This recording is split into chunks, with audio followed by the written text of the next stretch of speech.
Today, I want to show you a very unique way to get rid of that really stubborn belly fat. If you're female or male, we're going to talk about the differences. I'm going to talk about if it's better to use exercise or diet or other techniques. But for most of you watching, this is probably New information that you've never heard before. So definitely take notes. one of the things that I think is very important before you jump into solving any problem is to really understand the problem a little bit more. So when we're dealing with belly fat, we're dealing with, there's different names for it: central obesity, visceral fat, abdominal obesity. There's a lot of different names for this belly fat. And so this type of fat is very different than your superficial fat. It's called subcutaneous, that's just underneath the skin. Belly fat or visceral fat is fat that is ectopic, which means it's outside the fat cell.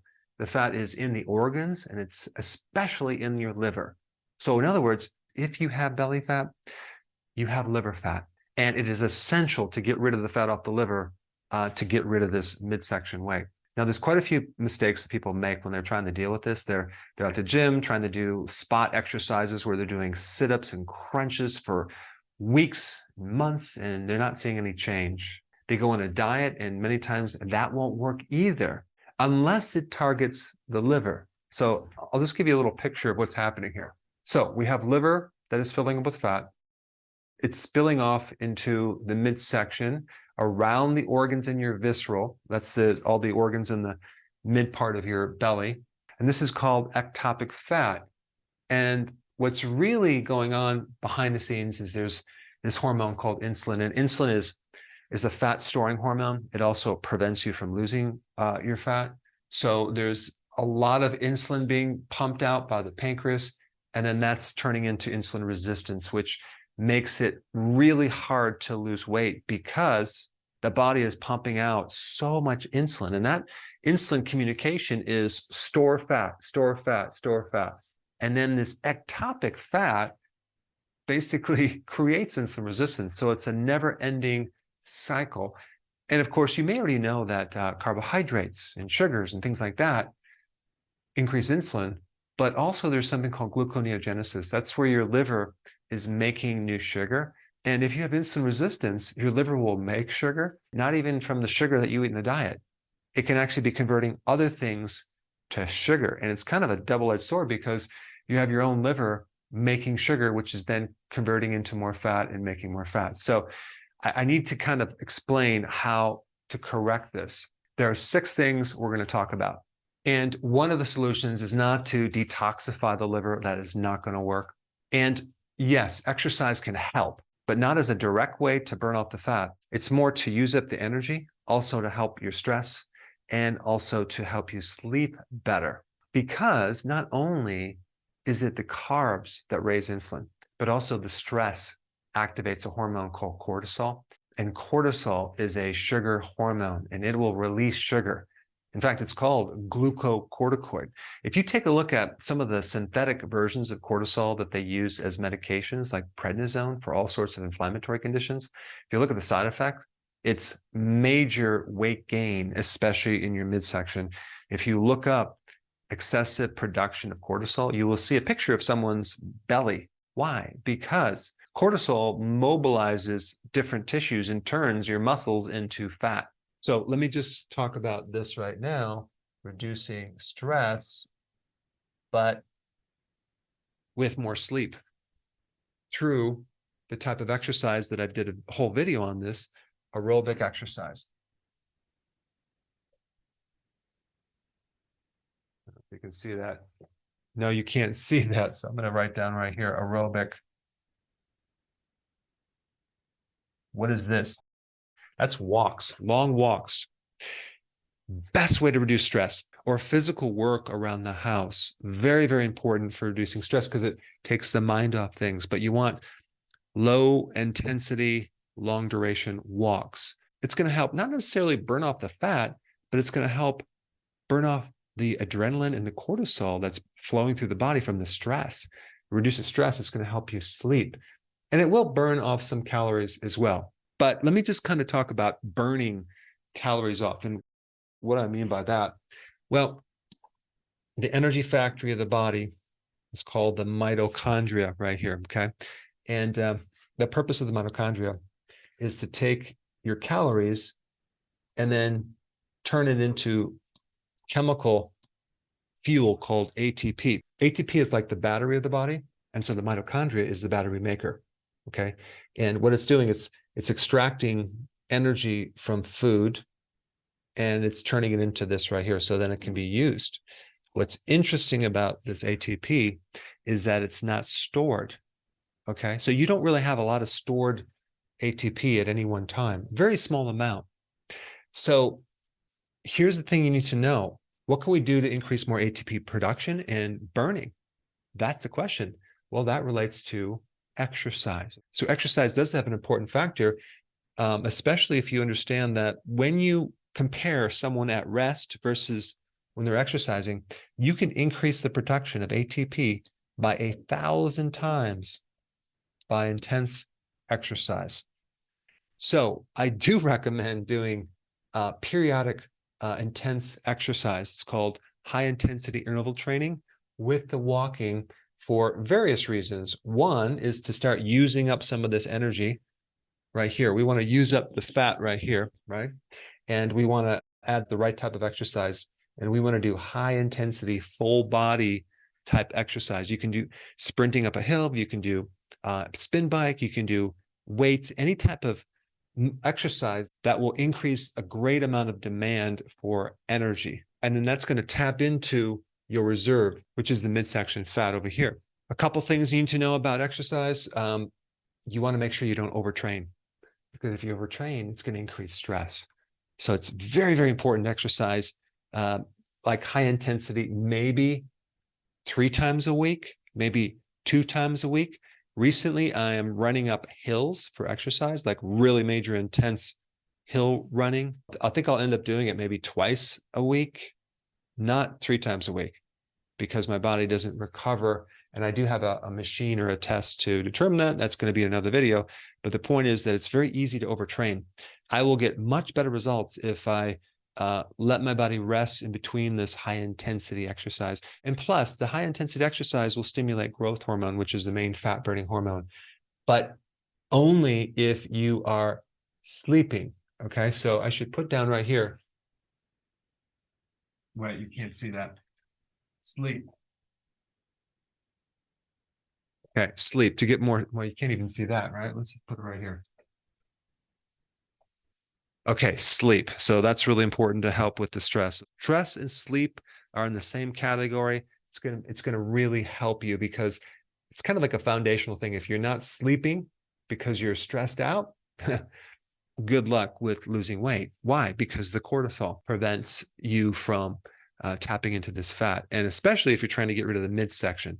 Very important, and this is why I'm spending a bit more time on it. All right, number 2. What's happening in your liver is the liver is fatty, and so it's spilling off. So we must use up the fat on your liver, okay?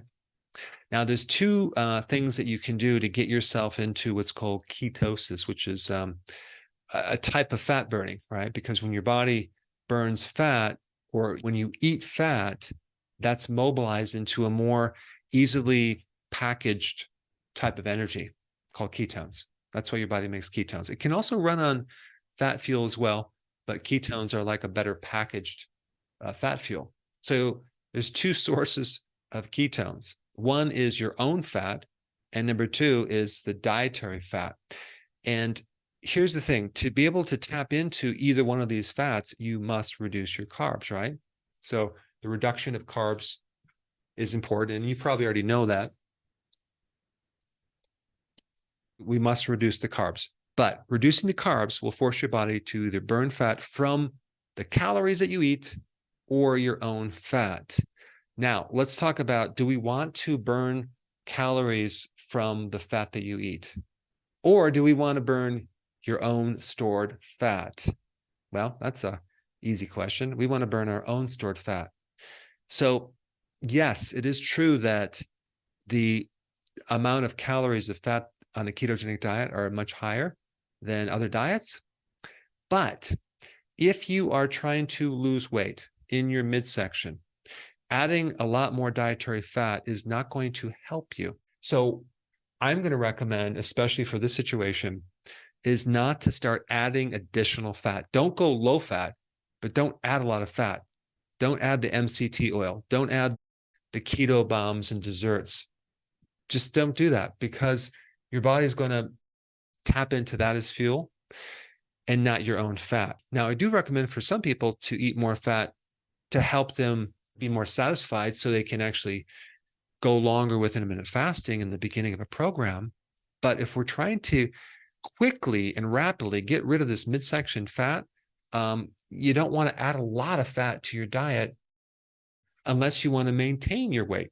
So we want to right here reduce dietary fat, okay? But not to the point of going low fat. So don't go below like 75 grams of fat per day. I would just consume your fat from the normal proteins in nature that just come with the fat, whether it's meat, eggs, and things like that. Don't go low fat. Don't eat the egg whites alone. But what we're trying to do is we're trying to force your body to tap into mainly your own fat, okay? So that's number 3. Number 4, the real problem that you have is in the liver, okay? Because the liver is the organ that is overfilled with fat and it's spilling off into the abdominal area. So in other words, you're going to have to do things to get this fat off the liver and heal it and make it really healthy. If it was healthy, chances are it can deal with all this extra fat and not have so much insulin resistance, okay? Because insulin resistance is a condition that it's like a pre-diabetic condition, metabolic syndrome. You have a lot of issues with that, and you're definitely going to have a lot more insulin and a lot more fat in the midsection. So anything we can do for the liver is going to be very, very important. So what can we do for the liver? Well, we already lowered the carbs, and some people can actually lose 50% of their fat off their liver within 2 weeks getting on the low carb diet. But there are 3 important things that you can take to supplement and help heal the liver. The one is apple cider vinegar. That greatly improves insulin. It greatly helps a fatty liver.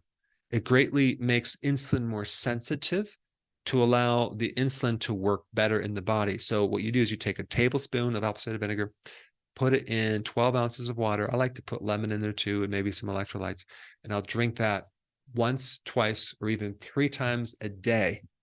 Very significant changes can occur if you do that. The type of apple cider vinegar I use is from Fairchild's, not Bragg's, because they don't dilute it. It's nice and strong, and it's a really good company. The second very important supplement is called milk thistle. Milk thistle is amazing. It's that prickly plant that has those purple flowers that then turn into these white little things at the end of a seed that look like parachutes. And so the wind blows, you can see them all around in the fields where I live anyway. And they're all over the place. Milk thistle is a very unique plant, and you can get milk thistle seeds in tablet form.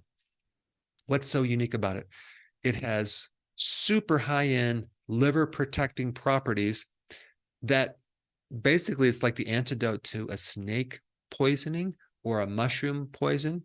The most deadly mushroom is called the death cap mushroom. I mean, the antidote is milk thistle. I mean, it's quite amazing.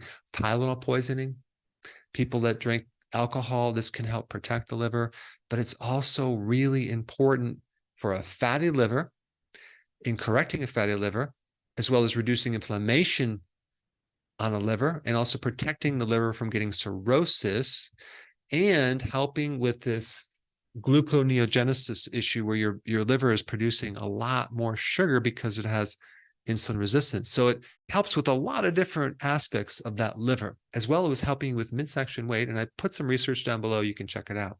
Okay, so milk thistle is a given. The third thing is berberine. And there's several studies that show combining berberine with milk thistle is a good idea. Berberine is kind of, I look at it like a natural metformin without the side effects. But of course, I'm not making that claim. And also, I don't want to make any claims on milk thistle, okay? So all I can say is you can read the research, and it's pretty amazing with the research that's done on mice. So, you can apply it to humans if you want, but the point is that if it works on mice, maybe it can work on you. But berberine is a really good one with the milk thistle.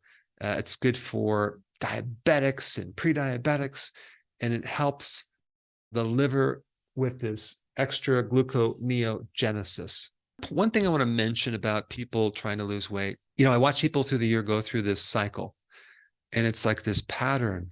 They just go crazy between Thanksgiving and Christmas and New Year's, and then they start all over again, and they go through this New Year's resolution.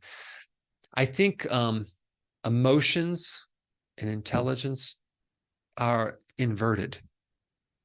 People get wrapped up in emotions at social activities, birthday parties, events, holidays, going out to dinner with friends. And I watch this, and the intelligence or the IQ with foods goes out the window. People don't really learn from their mistakes, like they keep going in these same patterns over and over and over again because they're eating things that they know are bad for the liver, and they're drinking alcohol that they know is bad for the liver, but they still do it because they're wrapped up in the emotion. So I'm going to recommend that you step back for a second and really reevaluate your environment and the people around you, and just don't get in those situations. Change the habits. In a person with belly fat, you have to realize that's not just a minor thing. It's pathological. It's disease creating. It's creating inflammation. It's creating problems in your liver.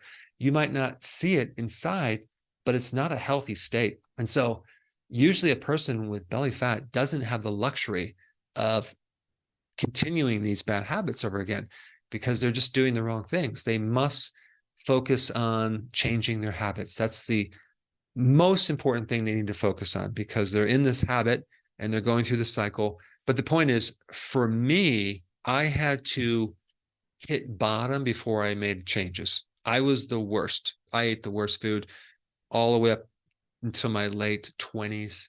I mean, I just wouldn't eat a little junk food.